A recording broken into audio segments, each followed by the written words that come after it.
Anne-Laure Bonnet présente le deuxième numéro de Sport etc.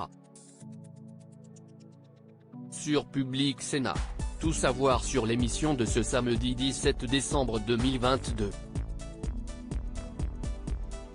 Journaliste reconnue dans l'univers du sport, et plus précisément dans ceux de la Formule 1 et du football, Anne-Laure Bonnet ajoute un axe plus politique à son impressionnant CV puisqu'elle incarne désormais le magazine mensuel baptisé Sport etc. Sur Public Sénat. Lancée la veille de la 22e édition de la Coupe du monde de football, l'émission s'intéresse aux relations entre sport, société et citoyenneté.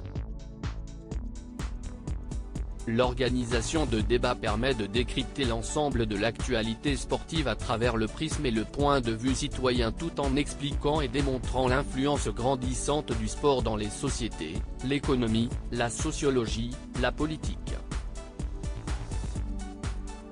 La possibilité aussi pour les supporters de sport d'aborder le sujet autrement.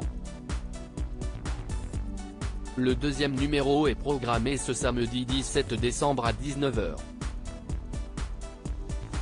Anne-Laure Bonnet propose un premier bilan de la Coupe du monde 2022 alors que finale du mondial aura lieu ce dimanche 18 décembre 2022 au Qatar. Anne-Laure Bonnet propose de réaliser un premier bilan de la compétition avec ses invités, Christophe Chenu, chef d'entreprise et dirigeant de club de football, Raymond Domenech, ancien sélectionneur de l'équipe de France de football, Rachid Temal, sénateur PS du Val d'Oise, et Jérôme Casadieu, directeur de la rédaction de l'équipe. Ensemble, ils évoqueront le parcours de l'équipe de France de Didier Deschamps d'un point de vue politique et sociétal en évoquant l'engouement des Français pour les Bleus et le déplacement d'Emmanuel Macron au Qatar.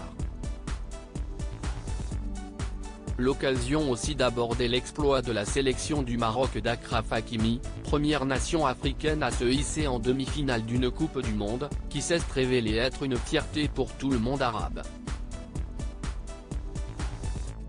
La force des symboles au sommaire de Sport etc.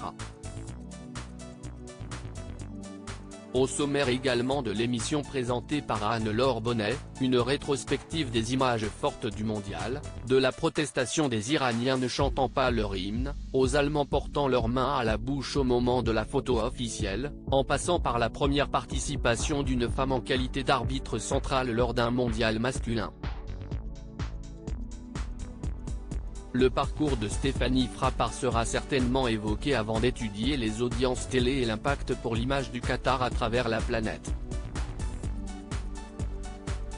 Sport etc. Présenté par Anne-Laure Bonnet, samedi 17 décembre à 19h sur Public Sénat. À lire aussi Coupe du monde 2022, comment est élu l'homme du match durant le mondial au Qatar ?